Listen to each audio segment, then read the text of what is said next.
wrist tape. Little more than simple. Complex? Slightly complex. You could use this, and you'll see, just like we do with the other joints, you can bias it to flexion or extension. So depending if they've had a hyperextension injury, hyperflexion injury, if you're trying to stabilize it one way or the other. This, again, we're using a check rein or an X to provide the stabilizing strips. And so depending on whether you put the X on the extensor surface or the flexor surface will limit your mobility. Typically what we do though, for if it's a really bad sprain, we're going to stabilize it from both sides because we just really want to limit movement in that wrist. So anchor strips across the wrist, then you're going to put an anchor strip. It's going to come just below the knuckles, keeping in mind some rules in sport, especially in hockey. If you happen to be working on your tough guy, who is a scrapper, he goes out and gets in a fight, and the other guy gets cut in the fight, and they find that the tape was covering the knuckles, it's game misconduct, it's a violation of the rules, so, and then they're going to get really mad at you because you taped them, and so you're supposed to know that. So you want to make sure that you're not covering the knuckles. You can come down too, but you can't cover the knuckles. And so just learning to tape like that. Now for other sports it wouldn't be a big deal. Again, my background being a lot in hockey, that was something you worked into the tape job. Even for finesse players, because the one time you covered their knuckles would be the one time they decide to go and get in a fight. Their one fight of the year. And yeah, so. Now as we come through with this anchor, wedge space of the thumb, kind of a sensitive spot, and so you want to watch the edge of the tape. Actually can be quite sharp in there, and sometimes it can lead to cuts, blisters, scrapes. And so what we do is roll the tape out a little bit, and you're going to fold that edge over a little bit. Now how do you do that? Like that. Thumb up. So coming through just like that. So, sorry, where was your starting point there? Okay. Right here.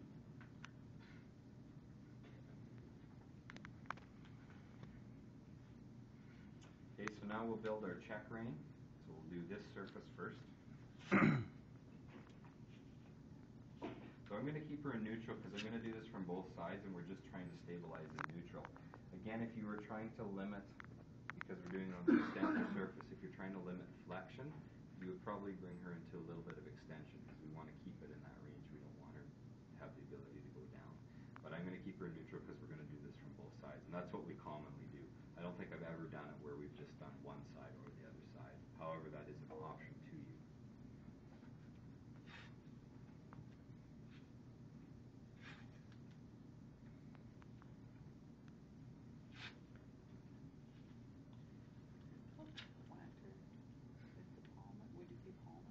Palmar surface and dorsal surface, or flexor surface and extensor surface, as it relates to the near referring to the forearm muscles.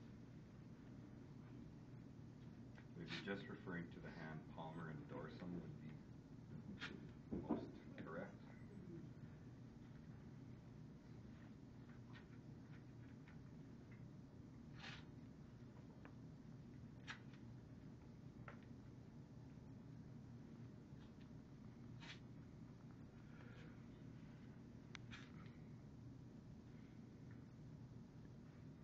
Over, do the same thing from the other side.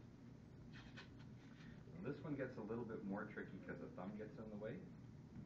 So you want to move, you're not going to center your X quite in the center of the wrist, you're going to move it over a little bit so you're not interfering with that thumb movement too much.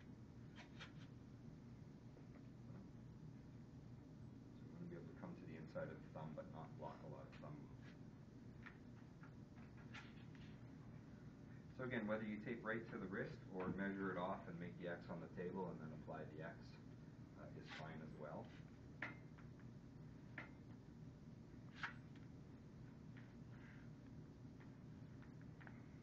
Would it be wrong to put down pro rep or anything on the hand to like stop the vibration of the tape? Or?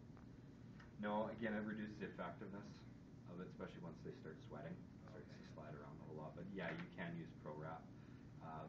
If you're you're gonna pro wrap, when you come over the thumb, you'll have to poke a hole in it. So if you were pro wrapping, come down, come up. Like that.